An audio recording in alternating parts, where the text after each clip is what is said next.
Hey, it's me, Chuck, and welcome to another installment of Chuck's Captivating Chat, the edition for August 5th, 2024. Uh, Hopefully, people will join me in a bit. I was a little bad about not doing an announcement this afternoon, like most normal people do when they do a live broadcast. At least a few people will know to watch. So I hope my regular friends will come and join me in a bit. And I'm also grateful for the fact that a lot of you watch this later in the week. I've really been pleased, actually, with the number of people who have been joining me and watching me afterwards. It means a lot, it means a whole lot. I haven't been putting up quite as many videos as I normally do, and I will get back up to speed for that. But my life has just been busy. I've been working on some freelance art assignments, and I'm also working on a writing project right now. I'm not at liberty to discuss this because I'm working with a partner at the moment, and it's at her request that I not reveal anything about it because unfortunately there are people who steal ideas out there, and I've had it happen to me. Um, I had something of mine stolen once by someone rather famous, actually, but I'm not going to go into that right now. But anyway, we embarked upon this project, heavily immersed in chapter 1 right now. So I have my writing. Hey, Joyce, thank you for joining me. I was just thinking about you this morning. I need to give you a call or just reach out to you, my great friend. And hi, Kathy. Thank you for joining me also. I really appreciate this a lot. Um, so I'm working on a writing project. I've got several commissions going. I told you about the Shirley Temple painting I'm working on that I'm hoping to get into a prominent place in Hollywood. We'll see. And a few other writing projects and art projects I'm working on that I can't really discuss right now, but um, I'm staying busy. I'm keeping myself very creative. Um, I've been accused of having an ADHD brain, which is typical of a lot of us artistic people. So having that ADHD brain, we're constantly in the pursuit of dopamine. So I'm always happy when I have projects of this type to keep me occupied, to keep me entertained, so to speak, but also I want very much to do things that advance me forward in my career. I'm going through a bit of an ambition spurt right now, and I figured I might as well write it while I'm feeling motivated. Hi, Ward. Thank you so much for joining.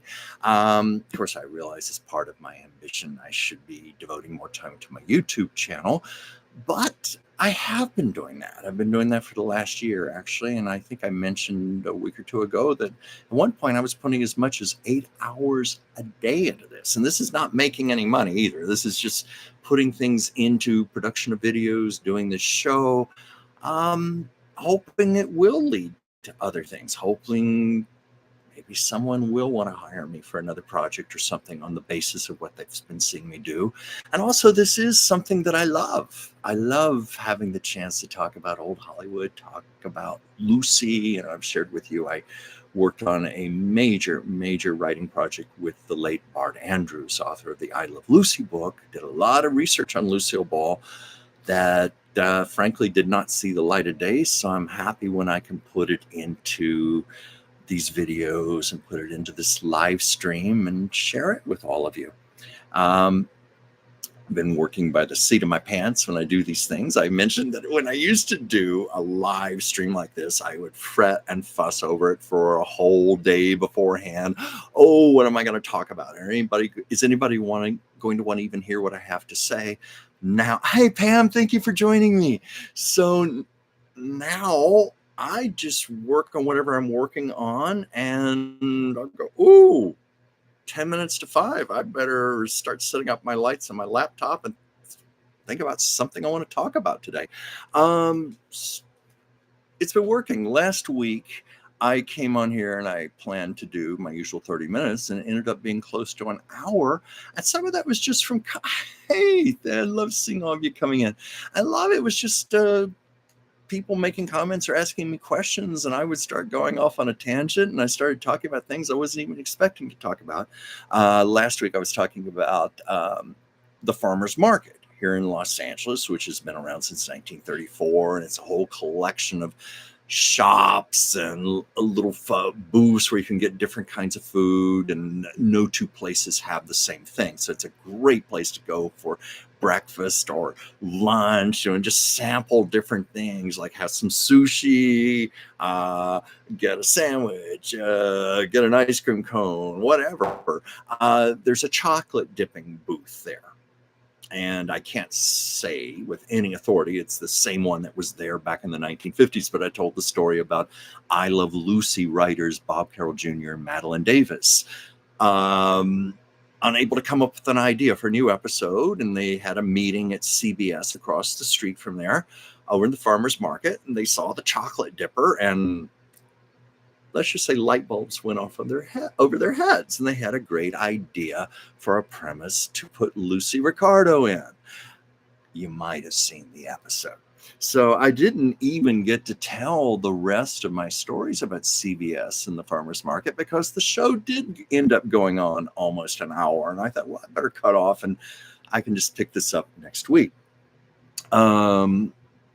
I've lived here for many years. I discovered the farmers market early on, and I was always fascinated by the fact that CBS was across from there. You know, me coming from a little town of Virginia, and here I am. Wow, this is where all the magic happened. This is where Carol Burnett used to do her show. And if you know me, I idolize Carol Burnett for a number of reasons that I've talked about. And I thought, well, here's a story I didn't get to tell. You know, I loved Carol Burnett growing up. You know, she got me through some really, really tough times. And as we know, Carol Burnett had this incredible gift for reaching through the television screen. I know that sounds like a bad cliche, but that's what she did. I know so many people who used to watch Carol Burnett who just, they felt it was their friend every week. They felt like she was embracing them. Carol Burnett was just a regular person that everybody could relate to. But of course, she was anything but a regular person. She was supremely gifted. As we know, probably second only to Lucille Ball herself, is the greatest comedian who has ever lived. And it was a smart thing that Carol Burnett did, doing that bit at the beginning where she would just come out as herself and answer questions from the audience. And it's something that she never even wanted to do.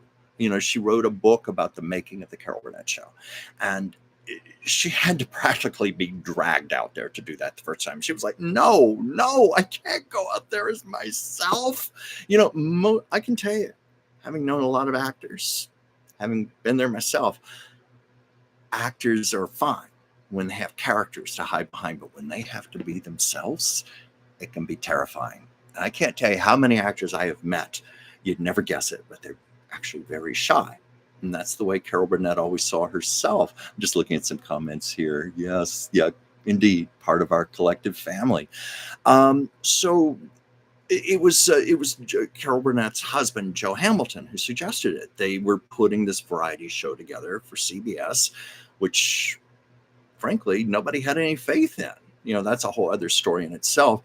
Carol Burnett was just very lucky. She had a contract with CBS, you know, to do a series of specials. I think it was a 5-year contract. And in that contract was, if she so wished to do so, CBS was obligated to produce 30 episodes of a variety show. And it was just in her contract. And I don't think CBS ever expected her to activate that option. This was back in the days when women rarely hosted variety shows. Dinah Shore hosted one, you know, but it was more of a musical oriented variety show. Judy Garland had a variety show that was similar, emphasized more music. And of course, Judy's show, unfortunately, was not successful. It was also done at CBS. And so at this point, Carol Burnett's career was not in a very good place. She had been riding high years before on the Gary Moore Show. She did a smash hit special with Julie Andrews from Carnegie Hall. She had won several Emmys at this point, supporting actress variety show Emmys. But by 1967, her career was not in such a good place anymore. She said it, my career was cold as last week's mashed potatoes. So she was putting this variety show together. Literally, she had 1 week to run on her contract with CBS. And her husband, Joe, said, well, if you want to, quote unquote, push that button and activate this, you better make a phone call to CBS very quickly. And I think it was down to like 2 or 3 days before the contract was going to expire. And CBS called the big executives at CBS and said, okay, I decided I want to push that button. Let's do that variety show that's in my contract. And she said the executives were doing everything they could to talk her out of it. Oh, no, because they said, no, look, darling, this is a man's territory. Men host variety shows, not women. Why don't you let us give you a sitcom instead, 30 episodes of a sitcom? And they sent her this premise for something really awful. It was called Here's Agnes. I forget what it was even about, but according to Carol Burnett, it was just dreadful. And she was going, no. I want to do a variety show. You understand, I'm from Broadway. I'm from musical comedy. This is what I specialize in. And then, oh, Frank, thank you for the compliment about my Joan Crawford painting. Thank you so much. Yeah, Ward. Yeah, lucky for Carol. Lucy was her ally. Yeah, she did. I don't know how much of a part Lucy played in launching this variety series, but she certainly helped Carol the year before. Carol Burnett was going to do her first variety special that she starred in on her own, but CBS said, we will only let you do this if you get a big name guest star. And so, this, I have to backtrack a bit here. Lucy was a big fan of Carol Burnett. She was in the audience for the second night of when Carol was doing her off-Broadway musical comedy, Once Upon a Mattress. And Carol said that second night she was far more nervous than opening night when she peeked through the curtains and saw this flaming red head sitting out in the front rows. And Lucy, of course, she could hear Lucy's laughter throughout the show. And Lucy came to see her in her dressing room afterwards and said, hey, kid, always called her kid, anything you need me to do to help you, you ask me. So flash forward a few years later, Lucy picked up the phone and called Lucy nervously and said, Lucy, I'm going to do this variety special. And Lucy just said, when do you need me? When do you need me? And she was there. And that special, Carol Plus 2, she also got Zero Mistel. If you ever have seen it, I don't know if it's on YouTube in its entirety, but there's certainly clips. And it's just magical, Lucy and Carol working together. So anyway, later Lucy did guest star on Carol Burnett's variety show. But I guess it was mostly because Lucy had done that variety special the year before that helped to give some more prominence to Carol Burnett's name. And in doing the variety show, let's see what Miss Burnett later turned to the town. It's cutting this off here. Via supporter of Lily Tomlin. I'm so sorry, Ward. It's cutting off part of your comment here. I don't know why it's doing that. Hopefully this will rise in a moment and I can see all of what you said. But yeah, Lily Tomlin was and Carol Burnett, they were big supporters of each other. Lily was a guest on the show. Oddly enough, Lucy was not initially a big fan of Lily Tomlin. I don't know if you know that. And that actually hurt Lily quite a bit when she found out. And it was I'm going all over the place here, but flash forward to 1989, Lily Tomlin and Bette Midler were doing the movie together, Big Business, and Bette and Lucy were quite close. So Bette set up a dinner meeting, just the three of them, and from what I understand, they got along fabulously. So whatever differences Lucy and Lily may have had, that was all melted away. But, I'll just say this quickly. Bette Midler was something of a protege of Lucy's. And I didn't even know that myself until I saw Amy Poehler's documentary, which is wonderful, about Lucy and Desi. It's on Amazon.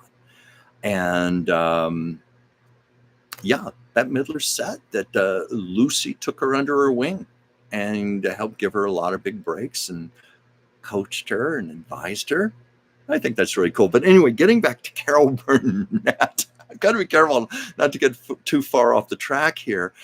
Carol Burnett launched her variety show, did it on Stage 33 at the CBS building on Beverly Boulevard, Beverly and Fairfax, right next to the farmers market. And this was what I didn't get to finish talking about last week. I was talking about how Carol Burnett just reached out to me every week. I as a kid, I had a little tiny 12-inch black and white television set in my bedroom. And boy, Saturday night on CBS, I don't know if giving my age here, but those of us old enough know that in the early 70s, that was one of the most phenomenal nights in the history of television. Truly. I remember this well. 8 o'clock was All in the Family. 8:30 was MASH. 9 o'clock was the Mary Tyler Moore Show. 9:30 was the Bob Newhart Show, and 10 o'clock was Carol Burnett. My God, what a night of television that was. And so many times, because my childhood wasn't the happiest. I don't mean to go into a lot of it. There was a lot of bullying, a lot of issues with my mother. So I needed someone to cheer me up. I needed someone who felt like a magical friend like that. I say magical through the television screen. That's what Carol Burnett played, that role for me. So she was always there for me. Did I ever meet Bob Newhart? Yes, I did. It was in Brentwood when I was in the vitamin health industry, and I did wait on him once and help him with some vitamin needs. I don't want to violate Mr. Newhart's privacy and say what it was for, but yes, a nice man. In fact, I also met Suzanne Plachette. Who else did I meet? I met the man. I'm blanking on his name. The man who played Mr. Carlin on the show. Marsha Wallace. I met her. Peter Bonerez. I met him. Several people from the Bob Newhart Show. That's part of the magic of living in Los Angeles. Hi, Ann. I'm happy you're here to catch me. It means a lot to me. To all of you. So anyway, Carol Burnett always got me through a lot of really sad times during my childhood. She would give me things to laugh about, forget my troubles. And I would actually remember those skits throughout the week until the next Saturday. And she would give me things that I would actually laugh about during the week. So anyway, flash forward to 1991. Carol Burnett announced that she was going to bring her variety show back, and she was going to do it on Stage 33 at CBS, just like old times. Well, now I lived in Los Angeles. Not only did I live in Los Angeles, I lived 10 minutes away from CBS on Beverly and Fairfax. And this was quite exciting for me. It was much like when Lucille Ball. Oh, thank you, Ward. It was Jack Riley who played Mr. Carlin. Yeah, thank you. I could not think of his name to save my life. Nice man. I liked him. Thankfully, nowhere near as neurotic as his character, Mr. Carlin. But he was really good when he played that. Yeah. Oh, yeah, Board. I see your comment now. Miss Burnett later turned the tables and was a supporter of Lily Tomlin. Well, that's Carol Burnett was actually a supporter of a lot of people. I'm sure you know that story. Famous story, because she's told it many times, of when she was first starting out. And she did a showcase. I think it was at UCLA, where she was a drama major. And this man met with her after the show. Carol Burnett, to this day, has never given his identity because he asked her not to.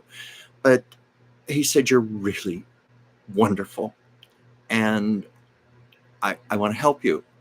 What do you need? What do you need to make it in the business?" And she said, "Well, I want to go to New York. I want to do Broadway." And yes, Ward, Mr. C. Yeah, that's the only way she's ever identified him, Mr. C. But she said, "I really want to go to Broadway." And he said, "Well, how much would that cost you?" And she said, she just pulled a number out of the air. She said, "Well, I probably need about $1,000. Of course, this was back in the 1950s. $1,000 was a lot more money. And he said, "I'll loan it to you. I'll give it to you under the condition you pay it back to me as soon as you're able to. You never give my identity, and you always promise to help other people similarly to the way that I'm going to help you." So yeah, that Lily Tomlin, she helped her. There's no telling how many people Carol Burnett has helped, and I'm sure Carol Burnett, being the gracious lady she is, she's always kept it very confidential. And also, I think Carol Burnett is one of those gracious givers. I think I told the story a while back of Elizabeth Taylor. Elizabeth Taylor, I knew her assistant, and he told me that she gave away millions and millions of dollars of her personal fortune, but she did it quietly. She did not want publicity. She did not want fanfare. In fact, she got angry if anyone dared. Like, one of the assistants said, "Well, would you mind if we tell people what you've done?" "No, under no circumstances can we tell after you've died." No. No, she believed that it was low class. She believed that's how you were supposed to do giving. Or if she did give her name and publicize something, she did it because she knew the value of her name and her fame. And if that could further a cause along, make more money for the cause, then she was okay with that. So I think Carol Burnett has always been of similar thinking. You give privately. But I know she's helped a lot of people. But anyway, to get to the point of my story, she announced that she was going to do her variety show again. Oh, yes. Remember when Miss Burnett and Miss Taylor guested together on a soap? Yes, that was true. That's when Carol Burnett was a big fan of All My Children. And she used to watch it on a television in her dressing room during her lunch break every day.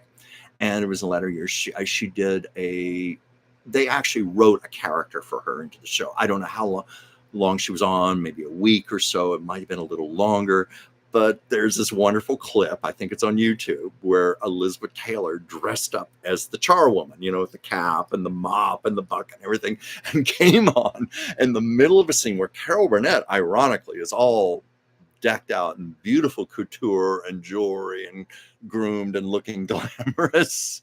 But that was coming on the heels of a movie that Elizabeth Taylor and Carol Burnett made together for HBO called Between Friends.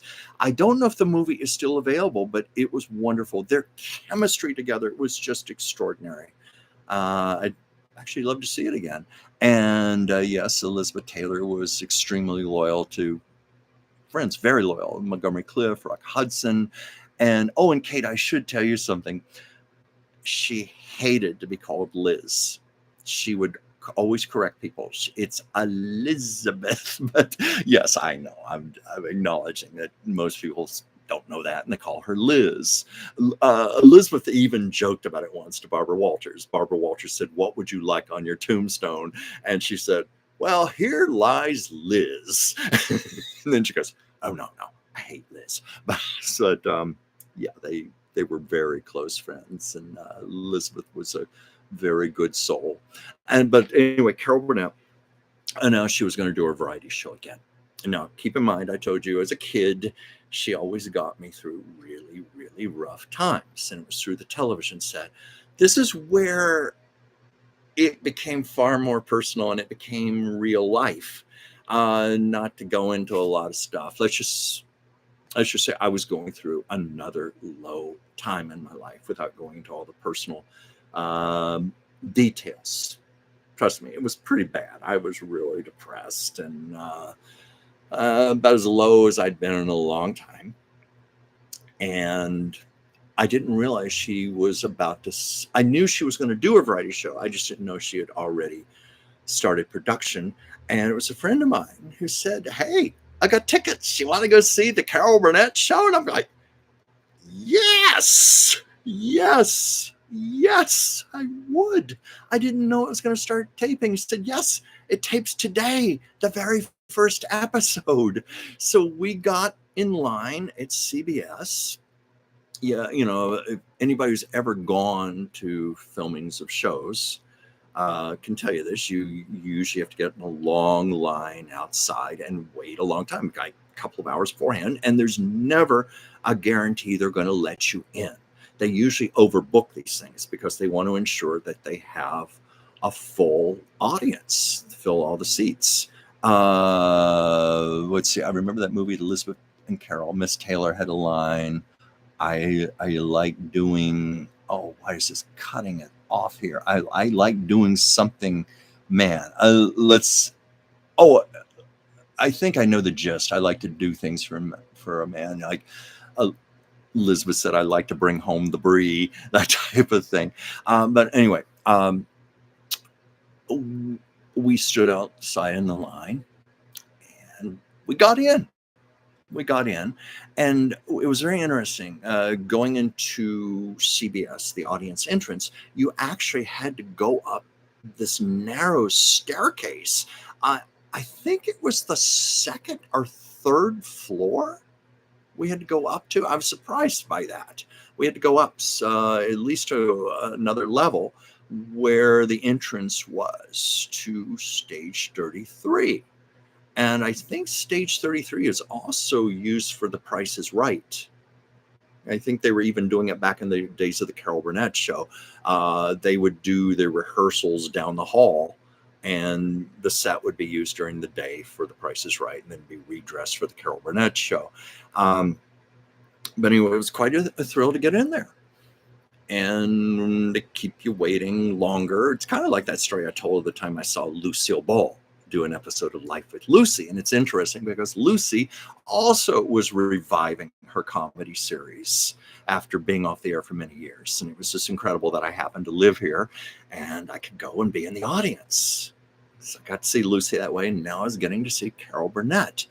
And her guest was Martin Short. Remember that? But Carol Burnett came out just looking sensational, looking not a day older than when she had been on the air. I think the show went off the air in 1978 after 11 seasons. And she jokingly said, "Well, I came back to do my 12th season now." She didn't have Harvey and Vicky and Tim, which was a big problem, it turned out, because she was trying to give some up and coming kids, stand-up comics, performers, a break, and she was putting together a new repertory of people, but it just, the chemistry just wasn't there.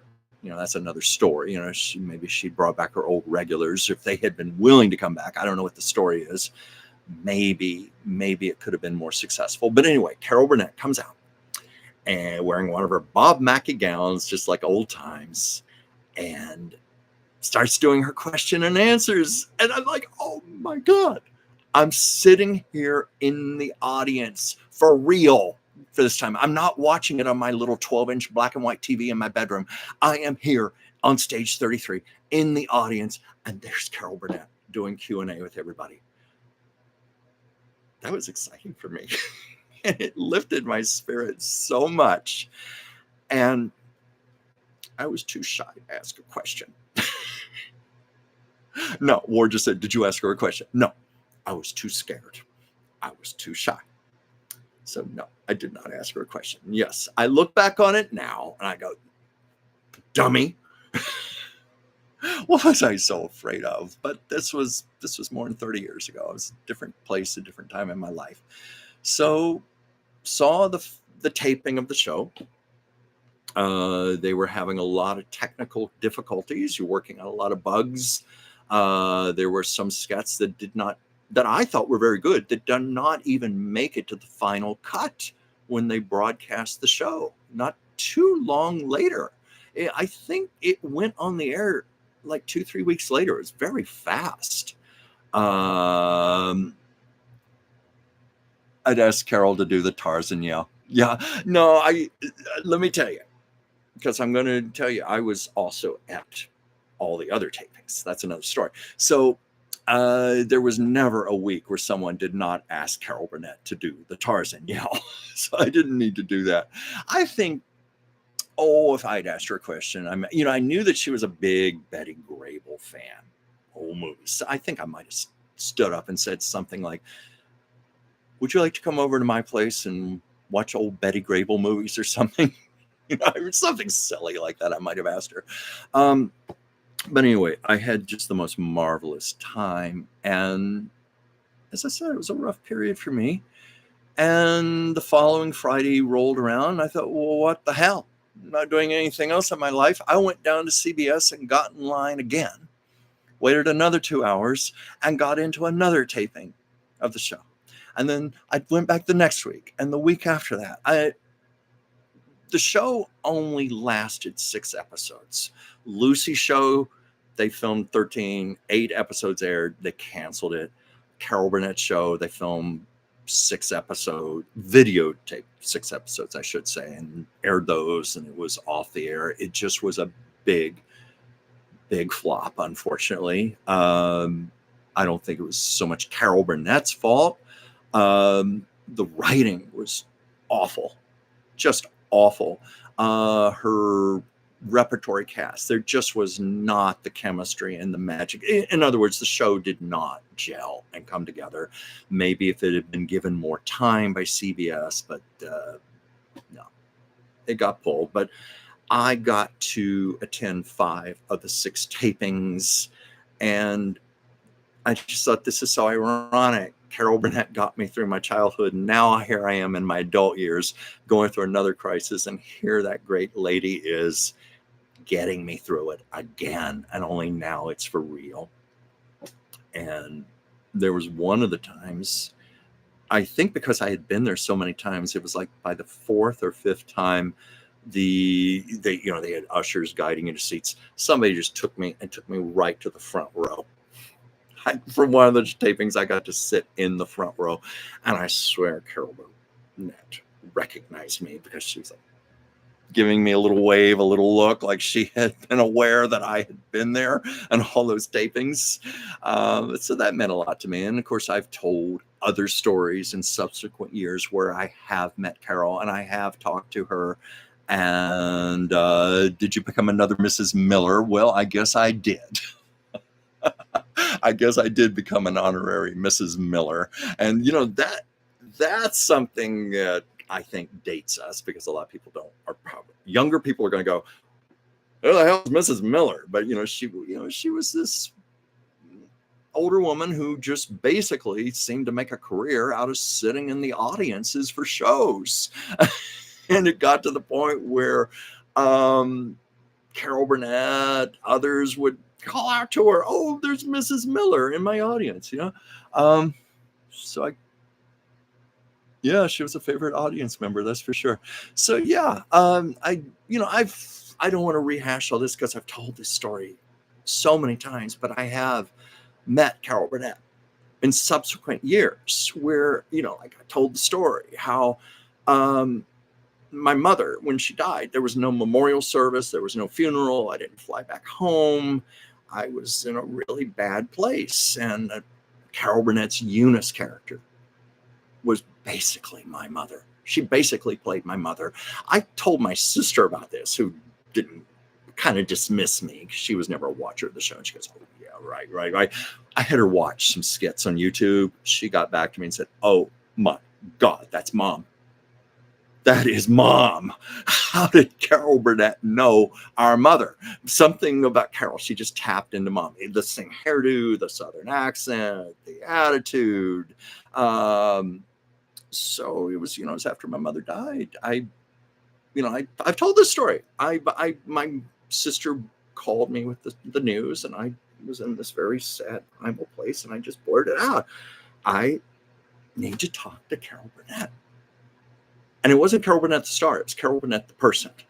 Because I think because I went to such a primal place, I associated Carol Burnett with comfort, nurturing, and nurturing. Carol Burnett's own mother was the main model for Eunice. Well, actually, her grandmother also.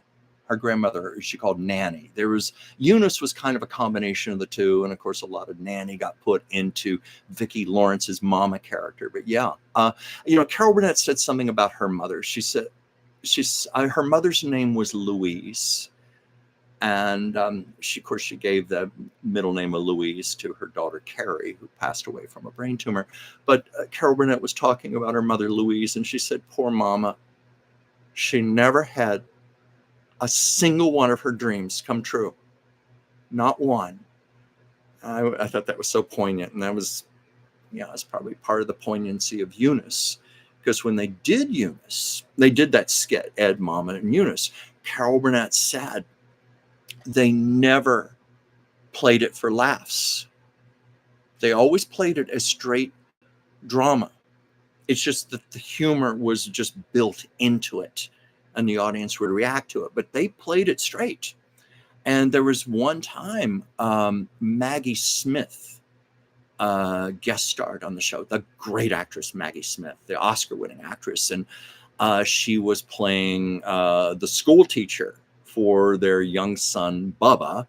No surprise, young Bubba was turning out to be quite the dysfunctional little child, very troubled, and it was a teacher parent conference, and Mama came along, and the dialogue got very heavy, and Carol, it was either Maggie Smith or it was Carol was talking about this, said in rehearsal it got deadly serious, to the point where they didn't even know if anyone was going to laugh at it, and of course they did, but that's how they played it, and so the poignancy was there. And I think I've always believed that's why those skits resonate so much, because there was so much truth, there was so much honesty in them, even with the perceived exaggeration. But anyway, Carol Burnett got me through a lot of times, and I associated her with that comfort, so I blurted out, I need to talk to Carol Burnett. 10 days later, I run into Carol Burnett at Century City Mall. I've said this to other people, that sometimes when you make a plea like that from the heart, it's like a prayer. Somewhere it gets heard in the universe. An angel hears it, something. My little plea got heard, and I got to briefly talk with Carol Burnett and just say, my mother just passed away, and she was like, "Oh, I'm so sorry. And I said, oh, it's okay. I'm dealing with it. I'm okay. But I just want you to know, my mother was the real life Eunice." And Carol Burnett looked at me like, "Oh no, I'm so sorry." Because she knew Eunice was a very tragic character. And I said, I just want you to know that you helped me to understand my mother, because you helped me to laugh at something that was very sad and very tragic. You helped me to actually laugh, and you got me through that. And I'm so grateful. And she hugged me tightly, and it was beautiful, and we went our own ways. But I didn't get to have a memorial service or a funeral. So in a strange way, that was the closure. That was my memorial service for my mother. That meeting with Carol Burnett and talking with her. And then I've told the story of years later, a book signing, where I just basically said, I'm alive because of you. You got me through some tough times. And because I was 12 years old, I didn't know if I wanted to keep going or not. But that show, that laughter kept me going. And to my amazement, I'm sorry telling a story again, but it ties in here. She took both my hands, and she started stroking my hands and holding them. And she started crying, and she said, "You have honored me." Put her hand on her heart like that. And I've got a photograph of it. I should have it here to show you. Put her hands on her hearts like that. She said, "This is my honor. You have honored me." Now, My 12-year-old self could have scripted that moment. When I was watching her on my little television set, just thinking, I don't know how I'm going to do this, but I want to meet her someday. And I want to thank her. And I want to tell her what she's meant to me. So my little 12-year-old self was there that day and got to thank her. And she responded in that way. So anyway, Carol Burnett is just the most beautiful soul in the world. And I'm here to tell you, she's an angel. She's the real deal. And I've met so many celebrities in all the years I've lived here. I once estimated close to 500. I started listing them off, through my work, through encounters. I've been very, very lucky. Gives me a lot of material for shows like this and for videos. But only twice can I think of somebody where I really had this feeling that I was in the presence of greatness. Like, by that, I mean a great, great soul, like something very pure, very angelic, very powerful. Carol Burnett was one. The other was Jimmy Carter. Jimmy Carter at a book signing. I really got that from him. Even at a book signing where you've got like 30 to 45 seconds to meet and talk with someone, that man really looked in my eyes and he really listened and he was so sincere. And so those are the two times I've really felt that. And let's see, where you said when they did the teacher, Miss Collins, who finally called the so-called adults on their actions. Yes, that was the skit. Yeah, and 2 months, Jimmy Carter is going to be 100 years old.